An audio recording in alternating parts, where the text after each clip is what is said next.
કેમ છો વિદ્યાર્થી મિત્રો? આપણે અભ્યાસ કરી રહ્યા છે આધુનિક ભારતના ઇતિહાસનો, જેમાં અભ્યાસનો મુદ્દો છે ભારતીય રાષ્ટ્રીય આંદોલન, જેમાં સબ ટોપિક તરીકે આપણે વિદેશમાં ક્રાંતિકારી પ્રવૃત્તિઓ જોતા હતા. તો આપણે એ પ્રવૃત્તિઓના ગયા વિડીયોમાં બે ભાગ પાડ્યા હતા. લંડન અને યુરોપમાં થયેલી પ્રવૃત્તિઓ અને અમેરિકામાં થયેલી પ્રવૃત્તિઓ. આપણે લંડન અને યુરોપમાં થયેલી પ્રવૃત્તિઓ જે પ્રવૃત્તિ કરી એમાં કયા ક્રાંતિકારીઓએ ભાગ લીધો એની આપણે ચર્ચા કરતા હતા, જેમાં ગયા વિડીયોમાં આપણે શ્યામજી કૃષ્ણ વર્માને સવિસ્તૃત સમજ્યા. આજે એક એવા જ શ્યામજી કૃષ્ણ વર્માના વફાદાર સાથીદાર મેડમ ભીખાઈજી રુસ્તમ કામાને સમજીશું. તો મિત્રો એમનો ફોટો જોઈ લઈએ.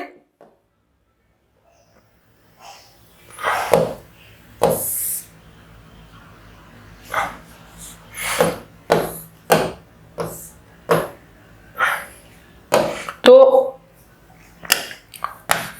મેડમ કામા મિત્રો આ શ્યામજી કૃષ્ણ વર્માના વફાદાર સાથી મિત્ર હતા. તો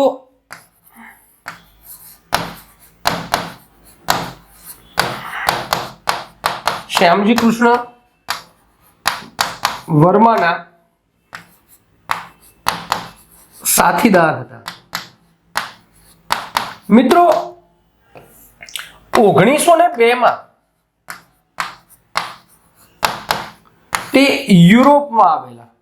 યુરોપ અને યુરોપમાં સૌપ્રથમ એ લંડનમાં રહ્યા અને પછી પેરિસમાં રહ્યા. મિત્રો મેડમ ભીખાઈજી કામા એ વિદેશમાં રહીને ક્રાંતિકારી પ્રવૃત્તિઓ ચલાવતા હતા અને મેડમ ભીખાઈજી કામાનું ભારતીય રાષ્ટ્રીય આંદોલનમાં એટલે કે ભારતીય સ્વતંત્રતામાં એક બહુ મોટું યોગદાન છે. તો એ યોગદાનમાં એમને યુરોપમાં રહીને લંડન અને પેરિસમાં રહીને કામ કર્યું. એમને વંદે માતરમ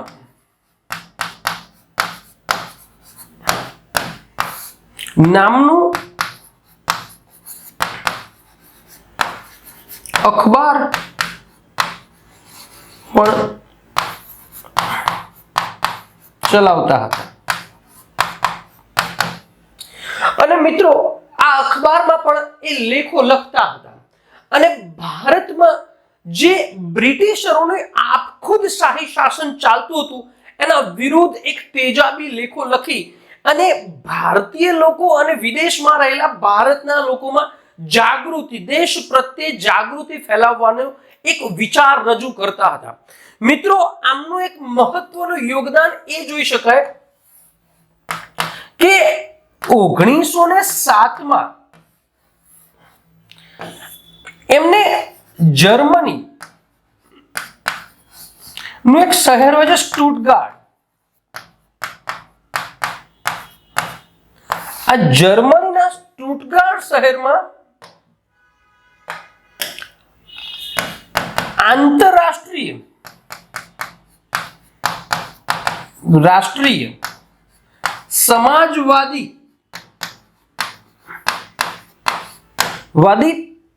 પરિષદ ભરાય છે.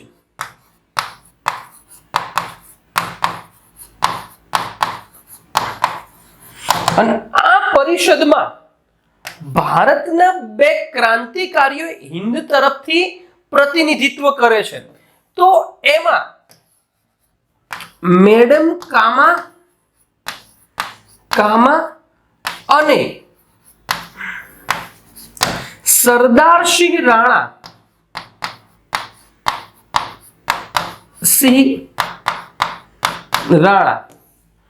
હિન્દનું પ્રતિનિધિત્વ કરે છે.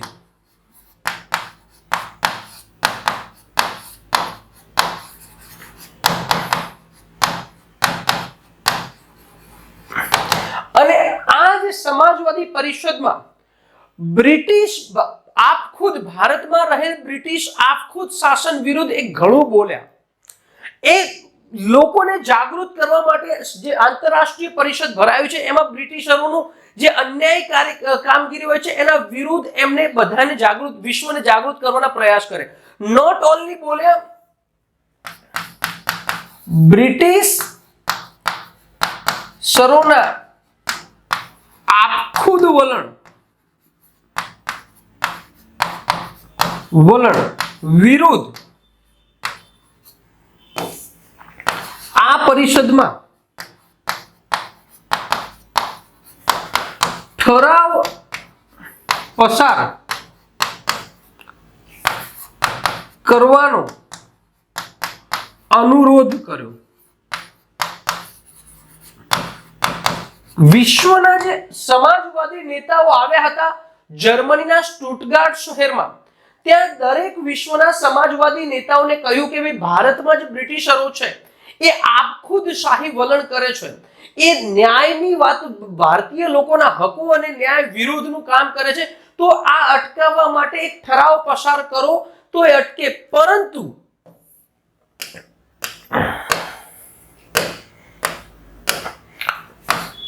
પરંતુ બ્રિટિશ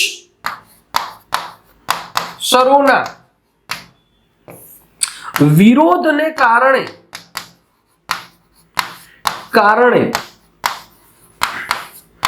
આ ઠરાવ પસાર થઈ શક્યો નહીં.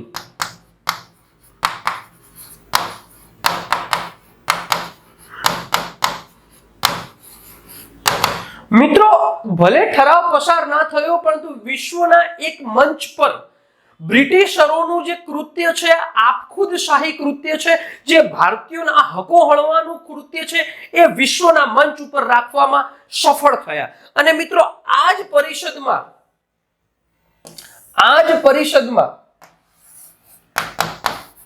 22 ઓગસ્ટ 1907 ના રોજ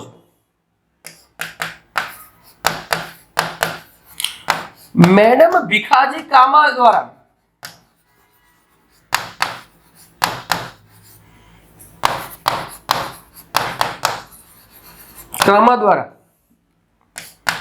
ભારતનો ત્રિરંગો ધ્વજ પણ ફરકાવવામાં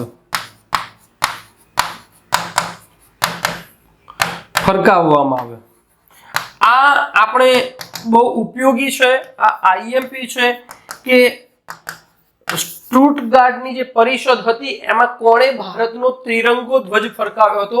તો મેડમ ભીખાઈજી કામા દ્વારા ભારતનો ત્રિરંગો ધ્વજ ફરકાવવામાં આવેલો હતો. મિત્રો, આ જે લેખો લખ્યા, આમના જ તેજાબી બ્રિટિશરો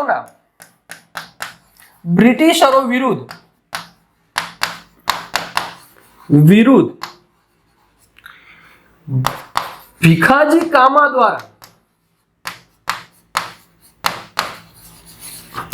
ઇન્ડિયન સોશિયાલિસ્ટ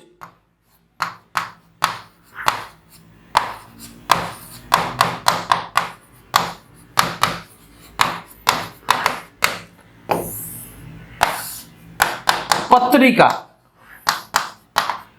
માં પણ બ્રિટિશરો વિરુદ્ધ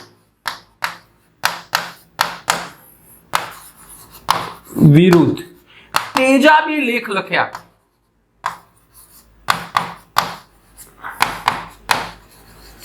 હવે આ તેજાબી લેખ એટલા માટે લખ્યા હતા કે ભારતમાં લાલા લજપત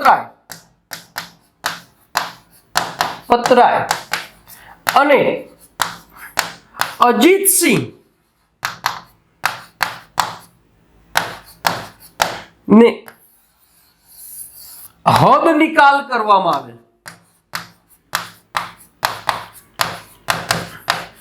આ સૂચના મળે મેડમ ભીખાઈજી કામાએ ત્યાં લંડનના એક ઇન્ડિયન સોશિયાલિસ્ટ નામની પત્રિકા જે શ્યામજી કૃષ્ણ વર્માએ સ્ટાર્ટ કરી હતી, એમાં તેજાબી લેખો લખ્યા. અને એ તેજાબી લેખોના કારણે સરકાર તરત સફાળી જાગી.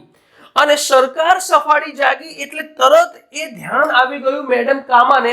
અને પછી મેડમ કામાને એવું જણાઈ આવ્યું કે હવે મેડમ કામાને લંડનમાં રહેવું એ યોગ્ય નથી. અને પછી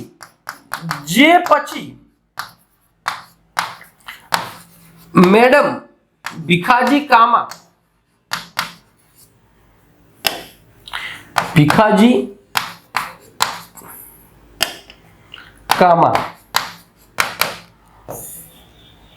લંડન થી પેરિસ જતા રહ્યા. મિત્રો આમને માત્ર યુરોપમાં જ રહેલા, એટલે કે લંડન અને પેરિસ યુરોપમાં, પરંતુ આમને અમેરિકામાં રહેલ જે આંદોલન કરતા હતા એમને પણ સપોર્ટ કર્યો હતો. અને આ રીતે મેડમ ભીખાજી કામાએ ભારતીય રાષ્ટ્રીય આંદોલનમાં વિદેશી ક્રાંતિકારી પ્રવૃત્તિઓમાં મહત્વનો ભાગ ભજવ્યો હતો. ફરીથી આમની એક નાની એવી ઝલક સમજી લઈએ તો મિત્રો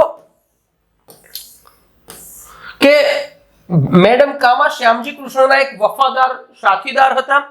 1902 માં તે યુરોપ આવ્યા હતા. યુરોપમાં આવ્યા પછી લંડન અને પેરિસ મુકામે તે રહ્યા હતા. વંદે માતરમ નામનું અખબાર પણ ચલાવતા હતા. બ્રિટિશરોના આપખુદ વલણ વિરુદ્ધ આ પરિષદમાં ઠરાવ, કયા પરિષદમાં? તો આંતરરાષ્ટ્રીય જર્મનીના આંતરરાષ્ટ્રીય 1907 માં જર્મનીનું એક શહેર હોય છે સ્ટુટગાર્ટ, ત્યાં આંતરરાષ્ટ્રીય સમાજવાદી પરિષદ ભરાય છે. એ સમાજવાદી પરિષદમાં મેડમ કામા અને સરદારશ્રી રાણા હિંદનું પ્રતિનિધિત્વ કરે છે. અને એ હિંદનું પ્રતિનિધિત્વ કરે છે તો એ પરિષદમાં બ્રિટિશરોના આપખુદ વલણ વિરુદ્ધ એ ઠરાવ પસાર કરવાનો અનુરોધ કરે છે. અને જે વિદેશીઓ આવ્યા હોય છે એમને સમજાવે છે કે જે ભારતમાં બ્રિટિશરો છે એ ભારતના નાગરિકોના સામાન્ય હકો પણ છીનવી રહ્યું છે અને આપખુદ અને ઠરાવ પસાર કરો, પણ આ ઠરાવ બ્રિટિશરોના વિરુદ્ધના કારણે પસાર થઈ શકતો નથી. પરંતુ આ જ પરિષદમાં 22 ઓગસ્ટ 1907 ના રોજ મેડમ ભીખાઈજી કામા દ્વારા સૌપ્રથમ ભારતનો ત્રિરંગો ધ્વજ ફરકાવવામાં આવેલો હતો. આ મોસ્ટ આઈએમપી છે, બરાબર ને? જે પછી મિત્રો ભારતમાં લાલા લજપતરાય અને અજીતસિંહ ને કહેવાય કે હદ નિકાલ કરવામાં આવ્યો, જેના વિરુદ્ધ લંડનમાં ઇન્ડિયન સોશિયોલોજિસ્ટ નામની એક પત્રિકા હોય છે જે શ્યામજી કૃષ્ણ વર્મા એ ચાલુ કર્યું. એ પત્રિકામાં પણ તેજાબી લેખો લખ્યા અને આ તેજાબી લેખ લખવાના કારણે બ્રિટિશરો સફાળા જાગ્યા અને બ્રિટિશરો જેવા એક્શન લે એ પહેલા તો મેડમ ભીખાઈજી કામા લંડનમાંથી ક્યાં જતા રહ્યા? પેરિસમાં જતા રહ્યા. નોટ ઓનલી મિત્રો આમને લંડન અને યુરોપમાં રહે, નોટ ઓનલી લંડનમાં જ એમને અમેરિકામાં જે ક્રાંતિકારીઓ હતા અને ભારતની સ્વતંત્રતા માટે કામ કરતા હતા એમને પણ મદદ કરી છે અને અમેરિકામાં પણ પ્રવૃત્તિઓનો એમને ફાળો કરેલો છે, ભલે યુરોપમાં રહે. તો મિત્રો મળીએ છીએ અગાઉના ક્રાંતિકારીને, ત્યાં સુધી બાય.